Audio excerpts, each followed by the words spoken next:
है स्वर संधि, व्यंजन संधि। जरा कमेंट सेक्शन में बताएंगे कौन सी संधि हमारी बाकी रह गई है, तो हम कहेंगे विसर्ग संधि। लेकिन उससे पहले व्यंजन संधि का एक नियम और हमारा बाकी हो गया, जब कल मैंने देखा, अणे का नियम। क्या बोलोगे? व्यंजन संधि को पहले खत्म कर लेते हैं और फिर विसर्ग संधि में तो 5-6 नियम इंपॉर्टेंट है जिनसे प्रश्न पूछे जाते हैं। व्यंजन संधि में एक अंतिम नियम, कल के नोट से आगे चलेंगे बच्चे, लिखेंगे अणे का नियम बोलते हैं। क्या बोलते हैं? अणे का नियम। अणे का नियम क्या कहता है? कभी भी संधि विच्छेद होगा तो जो अणे है वो नए में परिवर्तित हो जाएगा। अणे किस में चेंज हो जाएगा? नए में। भैया उदाहरण दे करके प्लीज बताएं, थोड़ा सा उदाहरण समझेंगे और मैं आपको एक उदाहरण समझाता हूं, उसके बाद के उत्तर आप देंगे। जैसे हम लोग बोलते हैं परिणय का संधि विच्छेद कीजिए। परिणय, परिणय बोलते हैं ना हम, परिणय सूत्र होता है जो विवाह का सूत्र होता है, ठीक है। परिणय क्या बनेगा? परि और अणे का परिवर्तन, संधि टूटेगी भी वहीं से, जो जोड़ है वो वहीं पर बनेगा, परिधन न्याय हो जाएगा। जैसे बच्चे मैं आपसे बोलूं परिणाम, इसका संधि विच्छेद मुझे करके दिखाएं। परिणाम का संधि विच्छेद क्या हो जाएगा? ठीक है। मैं आपसे पूछूं परिमाण का संधि विच्छेद क्या हो जाएगा? परिमाण का, अब क्योंकि ये अंत पर है तो यहां से ना तोड़ने लगना, कभी यहां से तोड़ने लग जाओ उसको, ठीक है। जैसे सूर्पणखा होता है, सूर्पणखा, सूर्पणखा, रावण की बहन सूर्पणखा। आप लोग आंसर करेंगे, बड़े अच्छे आंसर आने चाहिए सारे लोगों के। देखेंगे एक बार, अंशिका, सचिन कुमार, करुण यादव, हेलो सर आप कैसे हैं? मैं एकदम ठीक हूं भाई साहब, पूछने के लिए बहुत सारा थैंक यू। परिणाम बोलेंगे तो क्या बोलोगे भैया जी? आप कहेंगे परि धन, अणे के कारण हो जाएगा आपका न हो जाएगा, तो बीच में है तो संधि वहीं से टूटेगी। और दोस्त अगर अणे बाद में तो वहां से थोड़ी तोड़ोगे, देखना जरा, ऐसे थोड़ी लिखेंगे हम परिमा, परिमा प्लस न। आप भी समझ गए नहीं भैया ये तो अर्थपूर्ण ही नहीं लगता, तो क्या तोड़ेंगे? परि धन मान, चारों ओर का जो मान है वही परिमाण है। सूर्पणखा, सूर्प धन नखा, जिसके लंबे नाखून होते हैं पैरों तक के, सूर्प तक के। वेरी गुड निकी चौधरी, एकदम सही उत्तर आपने दिया। ऋतुराज सिंह, आरती, पारस, प्रतिभा जायसवाल, विनायक जी, एकदम ठीक उत्तर है, बहुत गजब, बहुत थैंक यू विमलेश जी, बहुत थैंक यू। तो अणे का नियम कभी गलती तो नहीं करेंगे। अच्छा भैया हम एक बात सीखे कि अणे के नियम में जहां पर अणे है, अगर मध्य में है तो वहीं से संधि विच्छेद करेंगे, अदरवाइज क्या करेंगे? नहीं तो अर्थपूर्ण शब्द ढूंढेंगे, जो सार्थक शब्द होंगे उनका प्रयोग करेंगे, ठीक है। समझिए इस बात को, आगे बढ़े। अब चलेंगे हम आपका विसर्ग संधि की ओर। किसकी ओर? विसर्ग संधि की ओर चलेंगे।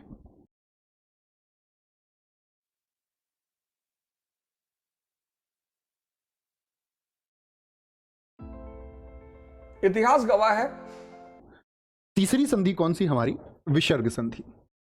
अच्छे से नोट्स बनाएंगे। विसर्ग संधि ये आपका बच्चे पैट का सबसे बड़ा टॉपिक है संधि, इसके बाद तो एक एक दो दो दिन के टॉपिक सारे ही हैं।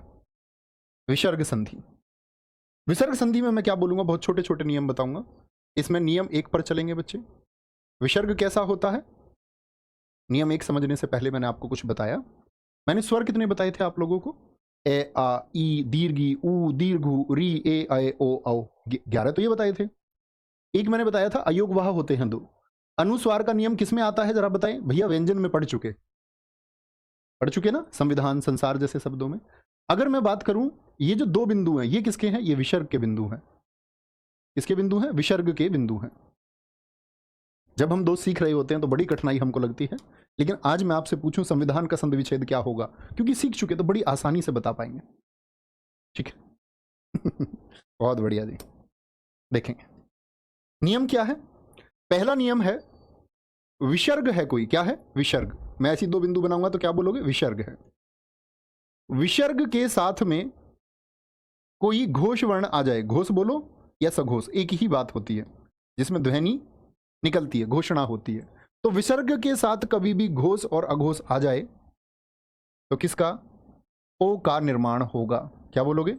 ओ का निर्माण होगा।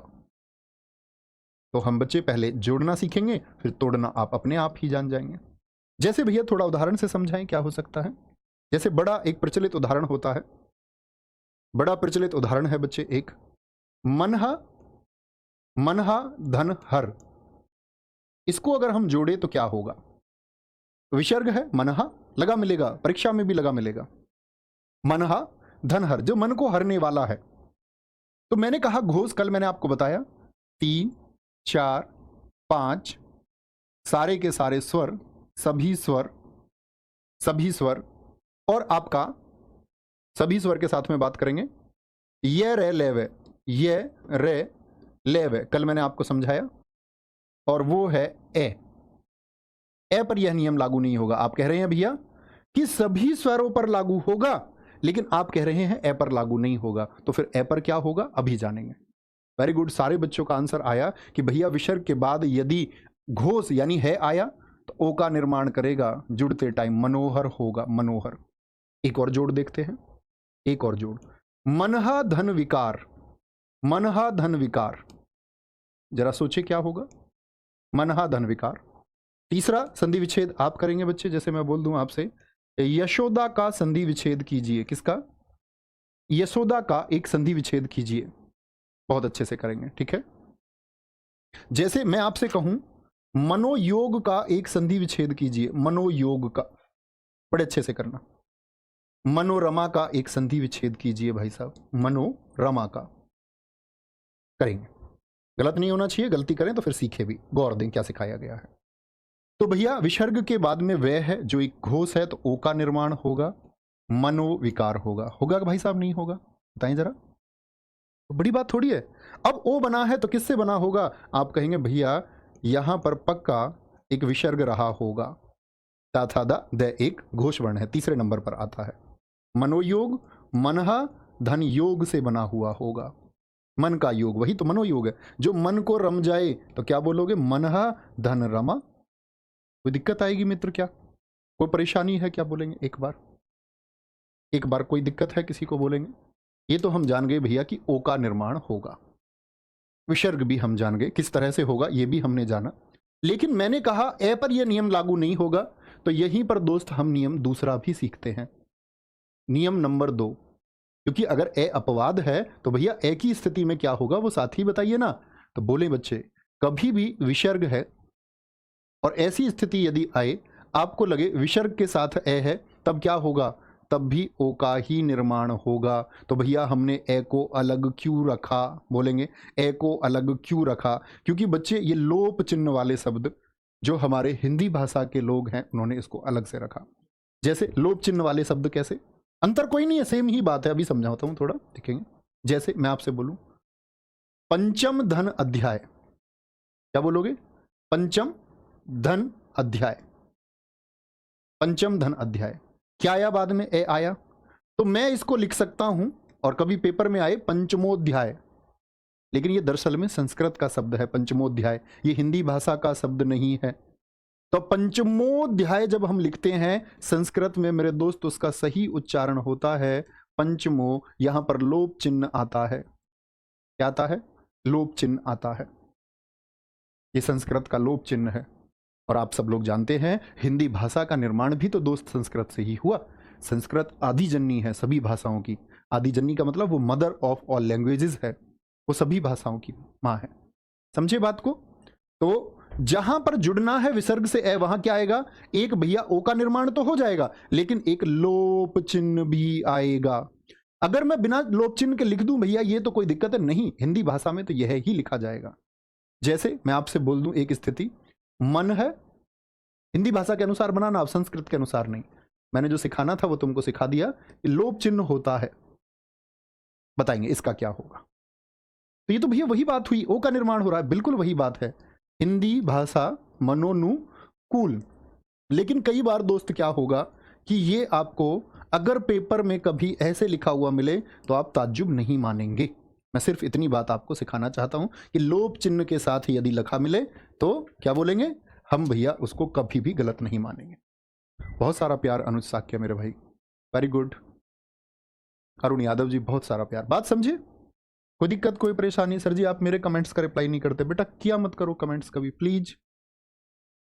सर सघोष क्या है? मोहित जी कह रहे, मोहित जी कल की क्लास में भी समझाया, अभी बताया, कल की क्लास प्लीज करो, एक क्रम से पढ़ते रहो, है ना?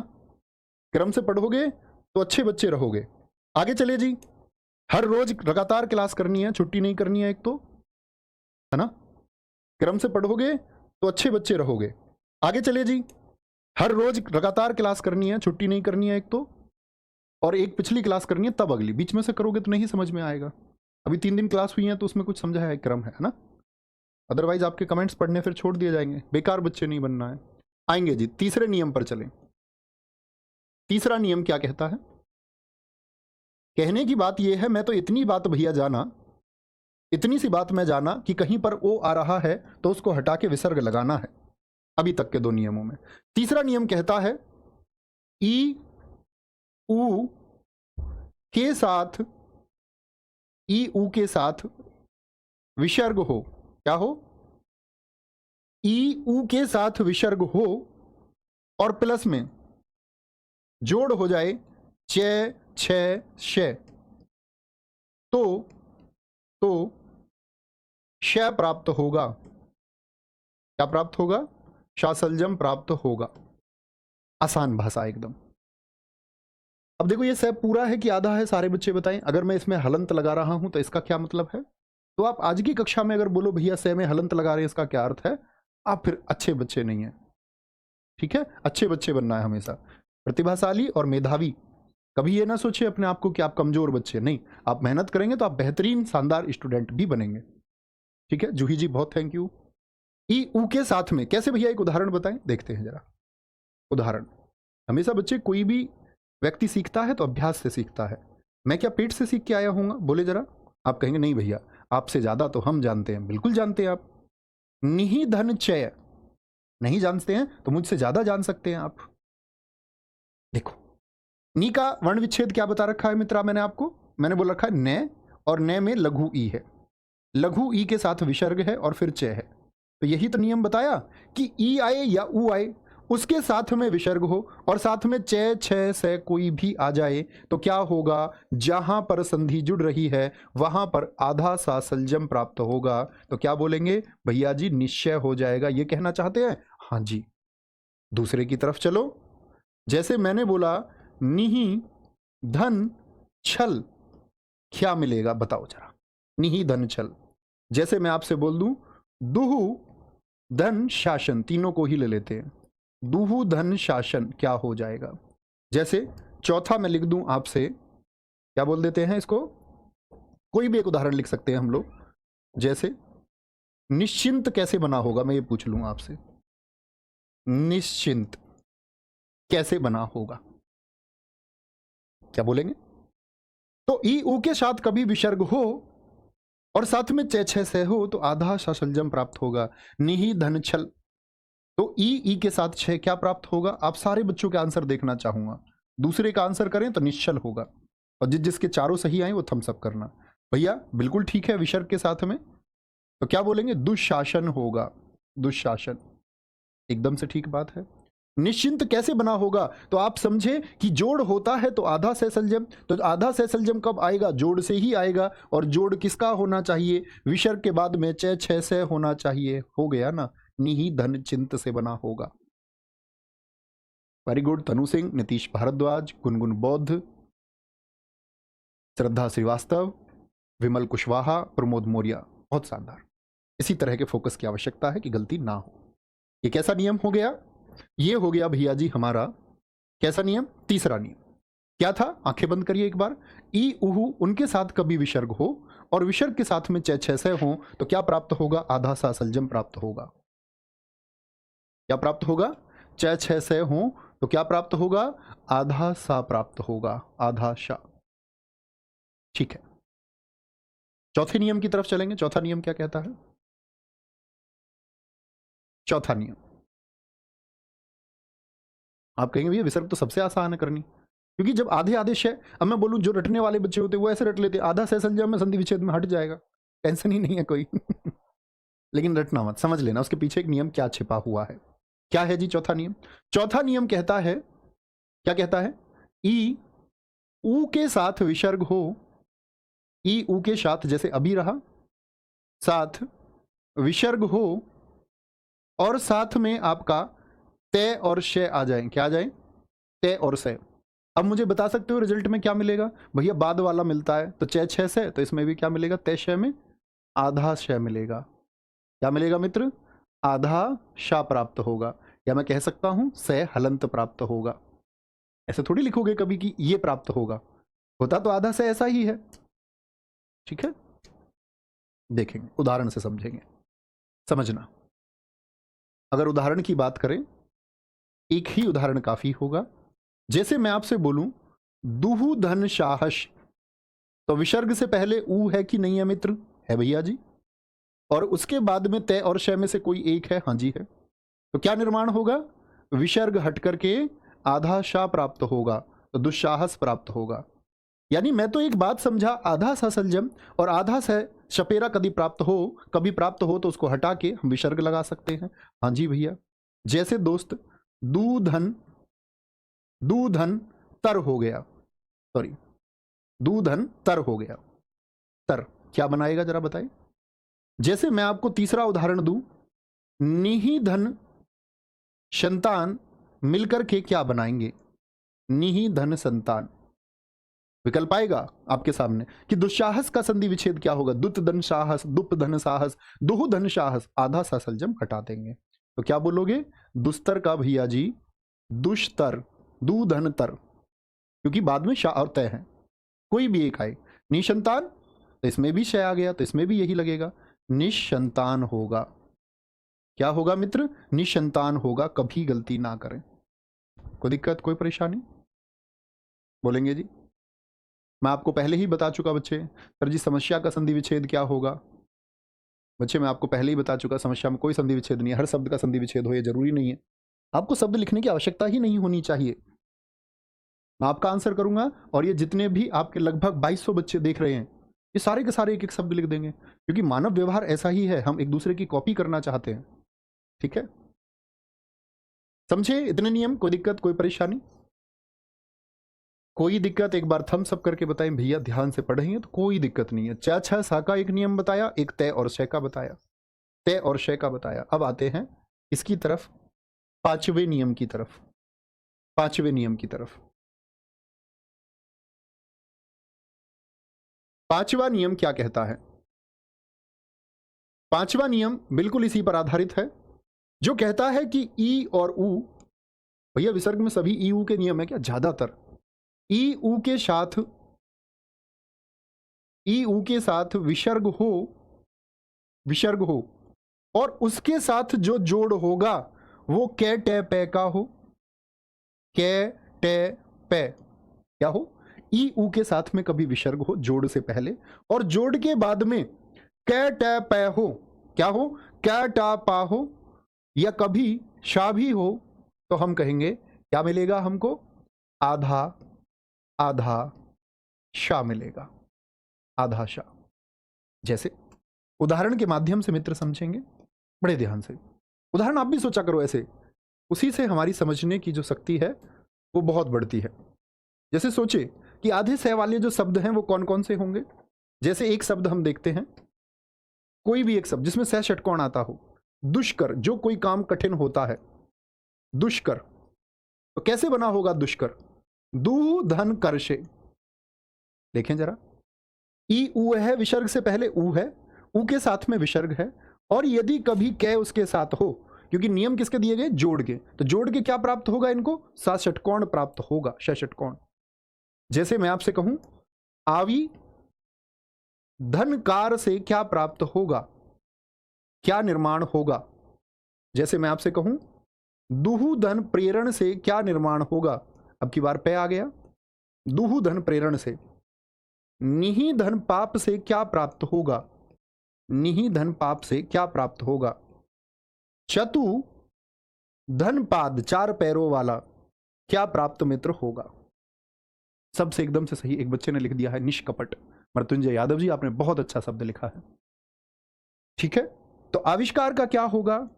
मेरे दोस्त, मैं आप लोग कभी उम्मीद ना करें कि मैं आपके बेकार के कमेंट्स कभी पढ़ूंगा, रियली सॉरी, अच्छे बच्चों का समय खराब होता है। दुहु धन प्रेरण क्या होगा मित्र? दुष् प्रेरण होगा। आपको भी बहुत शानदार छात्र बनना है। निष्पाप, निष्पाप होगा। हम जब अपनी कमियां दूर कर दे तभी हम बेहतर हैं।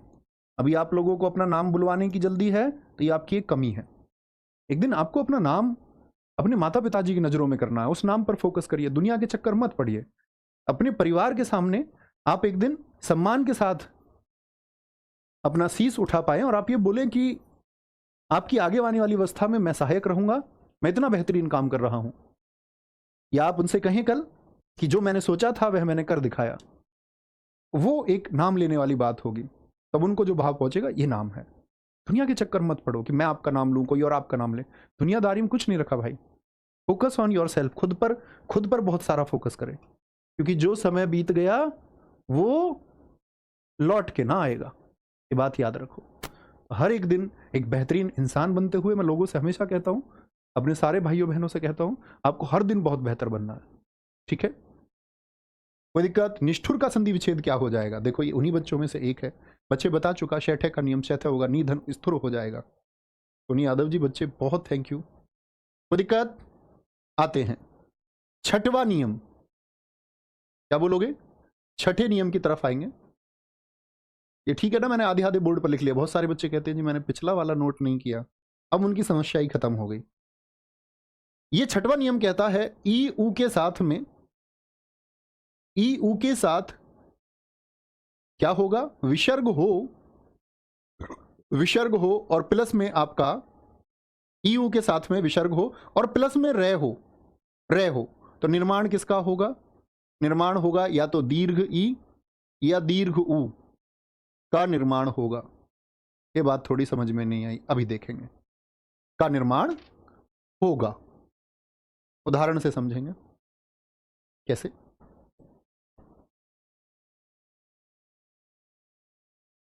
उदाहरण है मित्र आपके सामने। जैसे कि मैंने कहा ई ऊ के साथ विसर्ग हो। सोचिए ऐसा कौन होता है? सबसे बड़ा इंपोर्टेंट उदाहरण है निहिधन रोग। निहिधन रोग, तो ना धन ई होगा कि नहीं? अब तो ये जान गए होगे ना। ये चीजें बार बार तो नहीं पढ़नी पड़ेंगी कि न में छोटा ई है। क्या ये आपको बार बार बताने की आवश्यकता है? आप कहेंगे नहीं, इतना तो आपसे उम्मीद मैं कर सकता हूं। तो ई के साथ विसर्ग है और विसर्ग के साथ रह है, रोग। तो भैया मैंने बोला रिजल्ट बनेगा किसका? दीर्घ ई और दीर्घ ऊ। ये कहां से आएंगे? तो ये वाली जो ई है यही क्या हो जाएगी? दीर्घ हो जाएगी। अगर ऊ होगा तो वह दीर्घ हो जाएगा। अच्छा भैया, छोटी ई जो है ये बड़ी ई बन जाएगी, ये बात आप कहना चाह रहे हैं? हाँ जी। दूसरा बहुत प्रचलित उदाहरण है निहिधन रस। बिना रस का, जिसमें कोई रस ही ना हो।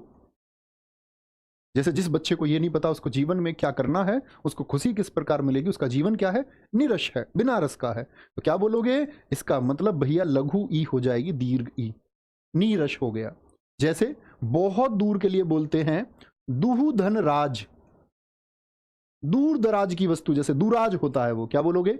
लघु ऊ था भैया, दीर्घ ऊ में बदल जाएगा। नीरस है। नीरव उदाहरण पूछा जाता है। नीरव, नीरव। सर नोट्स कहाँ मिलेंगे? नोट्स बच्चे एप्लीकेशन में ही मिलेंगे, एप्लीकेशन में नोट्स मिल जाएंगे। समझे इस बात को? किसी को कोई दिक्कत, कोई परेशानी? बड़े छोटे छोटे उदाहरण है विसर्ग संधि के। अच्छा, ई ऊ तो भैया पीछे ही पड़ गए। अब ई ऊ की बात खत्म हो जाती है। अब आता है विसर्ग में सातवां नियम। सीधे सीधे याद करेंगे। क्या बोलोगे? सातवां नियम। सातवां नियम क्या कहता है? सातवां नियम कहता है, इस नियम को आप लिख सकते हैं आधे रे का नियम। मैंने आपको बताया था आधा रे कहां पर लगता है? सिरोरेखा के नीचे या ऊपर? जो 3 दिन से मेरे साथ जुड़े हुए हैं उन सब का उत्तर चाहता हूं। आधे रे का प्रयोग कहां होता है? तो नियम क्या कहता है? आधे रे का नियम तो ठीक है, यह कहता है कि विसर्ग के साथ में अगर कभी घोष वर्ण आ गया, घोष जिसको हम सघोष भी कहते हैं, मैंने आपको सिखाया था सघोष क्या है? तीसरा वर्ग, चौथा वर्ग, पांचवा वर्ग, सभी स्वर और य र ल व जो अंतस्थ व्यंजन है। ठीक है, तो देखिए जरा, इसके साथ में यदि घोष वर्ण आ जाए तो हमको क्या मिलेगा? आधा रे मिलेगा। आधा रे कहां लगता है? सिरोरेखा के ऊपर की नीचे? सारे बच्चों का आंसर आता हुआ ऊपर। बहुत बढ़िया सर, मैं नहीं जानता कहां पर लगेगा। आप पिछली क्लास में नहीं रहे होंगे, कैसे जानोगे? हर किसी के लिए पहली क्लास हर रोज थोड़ी ना पढ़ाएंगे। ये तो आपको प्रॉमिस करना होगा कि आप हर रोज की क्लास करेंगे। गंदू बच्चू बनोगे। क्या बोलेंगे जी? भैया जरा उदाहरण बताइए। एक उदाहरण से समझते हैं, 2 से 4 से 5 से जितने भी उदाहरण हो पाए। देखो, जैसे मैं आपसे बोलूं दुहु धन गंध, गंध कै खे गे तीसरा वर्ण है यानी कि सघोष है। तो क्या बनेगा? तो भैया ऊ है कि नहीं है, ये तो बात हम समझे भैया। क्या बोलोगे? ऊ, यानी कि विसर्ग से पहले यहां एक बात लिखेंगे, कोई भी स्वर हो। क्या बोलोगे? विसर्ग से पहले क्या हो? स्वर हो, फिर विसर्ग हो और फिर घोषवर्ण हो। तो यहां पर स्वर है कि नहीं है? हाँ जी। तो मेरे मित्र ये विसर्ग हट करके क्या बन जाएगा? दुर्गंध बन जाएगा। ये तो भैया शब्द लिखने के जैसा हो गया, इसमें तो संधि रही ही ना। जैसे मैं बोलूं निहि धन आधार, क्या बना देगा? निहि धन आधार। तो इधर स्वर है, स्वर के नेमत कहना, क्या बोलोगे? ई है जी, यहां पर ई, फिर विसर्ग है, उसके बाद में ए। सभी स्वर क्या होते हैं? घोषवर्ण होते हैं। तो रे का निर्माण करेगा, किसका? रे का निर्माण करेगा, निराधार। आप कहेंगे भैया आप तो कह रहे थे आधा आधा रे बनेगा, ये तो पूरा रे बना दिया। तो मेरे मित्र यहां पर आ है, आ आ किससे मिलके मैंने पिछली क्लासेस में आपको बताया, एक ए और एक ए। तो जो एक ए है, जो एक ए है, वह रह के साथ यदि मिलेगा तो क्या पूरा रे नहीं कर देगा? बोले यस और नो? हाँ भैया, ये हमने क्लास के सबसे शुरुआत में सीखा था। जैसे दुहु धन दशा होगा, दुहु धन दशा करके बताए क्या होगा। मैं आपसे कुछ पूछूंगा अभी, जैसे मैं आपसे पूछूं यजुर्वेद का संधि विच्छेद क्या होगा। अब सोचना ये रे कैसे आया होगा। क्या मैंने आपको बताया है? ज्योति धनमय, क्या बोलते हैं हम? बोलेंगे, सॉरी गलत लिखा मैंने शब्द को, ज्योतिर्मय की बात कर रहा हूं। तो ज्योतिर्मय कैसे लिखेंगे? ज्योतिर्मय देखेंगे। दुहु धन दशा, तय थे दे, भैया सघोष वर्ण है, बिल्कुल है। तो क्या बन जाएगा? दुर्दशा। और इसको लगाना कहां है? अगर रे लगाने में दिक्कत होती है तो बोला करो। देखो दुर्दशा, आवाज कहां पर आ रही है? दुर्दशा। तो रे कहां चाहिए आपको? यहां चाहिए। दुर्दशा। कभी अगर स्वर हो नजदीक में तो उसी पे लगाना, अगर स्वर नहीं है तो व्यंजन पे लगेगा। तो आवाज जहां चाहिए उसके आगे लगाओ। जैसे इसको क्या बोलते हैं? यजुर्वेद। तो आवाज कहां चाहिए हमको? यजुर, यहां चाहिए आवाज, तो कहां लगाना होगा? अगले, अगले खड़ी पाई पर इसको लगाते हैं। इसको बोलते हैं खड़ी पाई, खड़े डंडे जितने होते हैं, खड़ी पाई है। ये सिरोरेखा है, हिंदी भाषा में ये सिरोरेखा है। कभी भी गुलाई वाले अक्षर के ऊपर सिरोरेखा नहीं खींचते हैं। हम इन नियमों का हालांकि पालन नहीं करते हैं, लेकिन वो नियम होता है, कई बार नहीं हो पाता। जैसे यहाँ ध है तो यहाँ पर हमको सिरोरेखा नहीं लगानी चाहिए। ए है तो इस पर सिरोरेखा नहीं लगानी चाहिए। घे है, घूमता है, सिरोरेखा नहीं लगानी चाहिए। आप कहेंगे भैया शय घूमता है तो फिर यहाँ क्यों लगाइए? फिर तो स्वर भी इस तरह से होना चाहिए था। तो वो पूर्ण अक्षर के लिए लागू होगा। किसके लिए? पूर्ण अक्षर के लिए, आधे के लिए नहीं। बोले जरा। तो यजुर्वेद भैया जी कैसे बना होगा? यजुधन वेद से बना होगा। ज्योतिर्मय कैसे बना होगा? अब मैं समझ गया भैया, ज्योति धन मय से बना होगा, मय से बना होगा। निर्धन लिखा है एक बच्चे ने, दुर्जन लिखा है, निर्मल लिखा है, आधे रह वाले जितने भी। अब मैं तुमसे बोल दूं दुर्जन का संधि विच्छेद करके दिखाओ, 1 सेकंड नहीं लगाओगे आप कहोगे आधे रह के संधि विच्छेद में भी कोई बड़ी बात है, उसको हटा दो। कुछ बच्चे शॉर्टकट में याद कर लेते हैं, कर लो, कोई दिक्कत नहीं है, लेकिन नियम भी याद रखो। नियम क्या है? ठीक है, कि हम तो ऐसे सीधे याद करेंगे ना, आधा रह हट जाता है। बहुत सारे बच्चों ने, एक बच्चे ने निर्मल उदाहरण लिखा है, ये बहुत शानदार बच्चे हैं जिसने निर्मल उदाहरण को रखा है।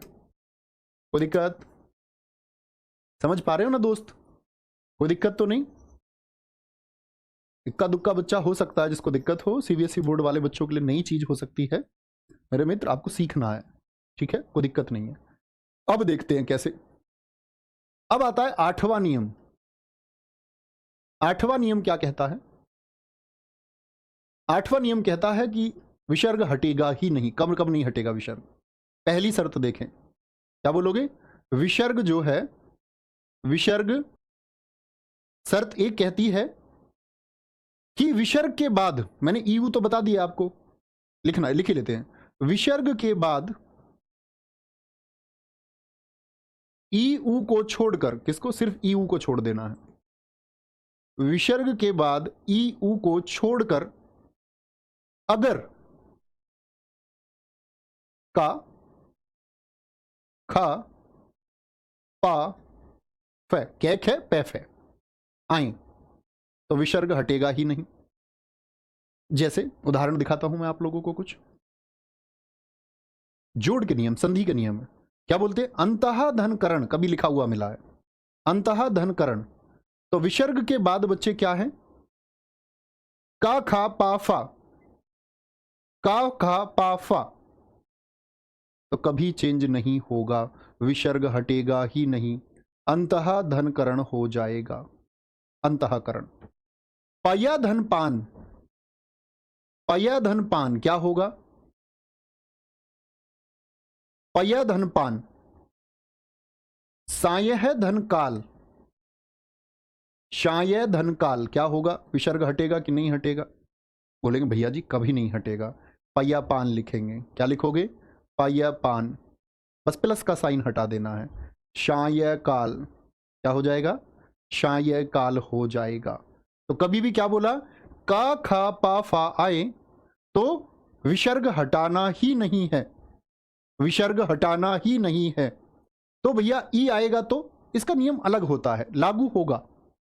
जैसे शर्त 2 क्या कहती है? क्योंकि वो स्वर हैं तो इसको स्वर को अलग से ही पढ़ना होगा। क्या बोला? विसर्ग के साथ कभी ई और ए आए, दूसरी शर्त ये है, तब भी विसर्ग नहीं हटेगा। एक उदाहरण देखें, इसका उदाहरण आता है यशः धन इच्छा, यशोच्छा कर दोगे क्या? नहीं जी, उसके लिए तो ऊ चाहिए। तो क्या बोलेंगे? भैया बदलेगा ही नहीं, यश है धन इच्छा। ए के लिए, ए के लिए भी देख सकते हैं, आवश्यकता नहीं है। जैसे देखें अतः धन एव, अतएव बन जाता है। गौरीश बहुत अच्छा आपने लिखा, शिवा भारद्वाज जी बहुत बढ़िया। एक बच्चा कह रहा आधा शय नमस्कार, बच्चे बता दिया आधे शय का हटा दो, नम धनकार, है ना? सायकाल भैया प्रातः काल भी हो जाएगा। हाँ क्यों नहीं होगा, बिल्कुल होगा। लाखों शब्द हो सकते हैं, आपको रूट पहचानना, मूल बात क्या है। कोई दिक्कत, कोई परेशानी? तो क्या बोला? विसर्ग के बाद ई और ए आए या विसर्ग के बाद में कै खे पै फे आए। अब तो सीधी सी बात याद रख सकते हैं, ई को बस अलग से पढ़ना था इसलिए बताया। विसर्ग के बाद कै खे पै फे आए तो जोड़ते टाइम भी कभी विसर्ग नहीं हटेगा, और संधि को अगर अलग अलग रखना है तो देख लेना कभी नहीं हटेगी। समझे मित्र? कब हमारा, क्या बोलेंगे, कब हमारा विसर्ग बना रहेगा? आधा सह सलजम आए, आधा सह सपेरा पूछ लू, मान के चलो मैंने तो नहीं बताया, इतने लॉजिकल हो चुके होंगे।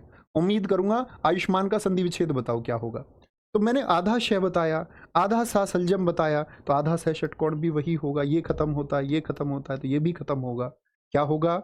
आयु, आयु धन मान होगा। ठीक है, आयु धन मान होगा। लेकिन अगर मैं देखूं यहां पर जो नियम है, तो नियम क्या हो गया? ई ऊ के साथ विसर्ग हो और बाद में मैं हो तो आधे शय का निर्माण करता है, आधे शय का निर्माण करता है। जैसे मैं बोल दूं ये ऊ है, चक्षु धन मान, क्या बनेगा? विसर्ग के बाद में पहले ई या ऊ हो और बाद में मैं हो तो भैया जी हमेशा शय षटकोण का फिर निर्माण होगा, चक्षुष्मान होगा। बोलेंगे बहुत बढ़िया सर आपने, नहीं इनको नहीं, इनको मत दिखाया करो बच्चों को जो नाम लिखते हैं अपना। देखो कितने चतुर बच्चे, कह रहा है कि मैंने सारे उत्तर सही दिए हैं, भैया जी मेरा नाम नहीं लिया है। नहीं लेंगे अब भी, क्योंकि भैया जी ने तुमसे कहा था कि कमेंट्स नहीं करने हैं, फिर भी आप भैया जी की बात नहीं माने, तो आपकी बात भैया क्यों माने? इसका मतलब आप एक डेडिकेटेड छात्र नहीं है, जो ना तो गुरु की बात का पालन करते हैं और ना इस बात को फॉलो करते हैं कि कमेंट सेक्शन में ज़्यादा इन्वॉल्व होने से सिलेक्शन से दूर आप हो जाते हैं, और आप चाहते हैं हम आपका नाम ले। अभी तो बोला नाम के चक्कर में पढ़ना ही नहीं है, तो आप ही गुरु मार्ग को अगर फॉलो नहीं करते हैं तो आप कैसे शिष्य हैं? बहुत बढ़िया, अजीत वर्मा जी ने बहुत गजब लिखा है, नवीन मेरे भाई आई लव यू जान। बहुत गजब मेरे दोस्त, मुझे तुम्हारे टेस्ट पर अभी शक हुआ, पुरुष होकर पुरुष को पसंद करते हो, अच्छी बात है, करना चाहिए। आगे आएंगे, अब लागू है 377 में ये आता है। कुछ महत्वपूर्ण अपवाद, कुछ महत्वपूर्ण अपवादों की बात करते हैं। कुछ महत्वपूर्ण अपवाद जिन पर कोई नियम लागू नहीं होता, अपवाद तो अपवाद है, एक्सेप्शन तो एक्सेप्शन है, उसके लिए कोई नियम लागू ही नहीं होता। आप बोले ऐसा क्यों? बोलना विशेषज्ञों के द्वारा दिए गए। भास्कर भैया अभी बता तो दिया, आधा शय हटा दो, लेकिन नियम पूर्ण नहीं है। नियम ऐसा नहीं है कि बाद में अगर विसर्ग के बाद में क्या है तो हटा देंगे,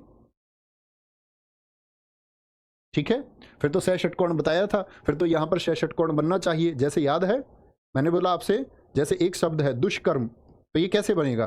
दुहु धन कर्म से, यानी यहां भी तो विसर्ग के बाद के है, तो विसर्ग के बाद के है तो सह षटकोण बनना चाहिए, लेकिन यहां सह षटकोण बना दोगे तो वर्तनी की अशुद्धि हो जाएगी। भास्कर शब्द ऐसे लिखा जाता है जो सूर्य है, जो सूर्य है।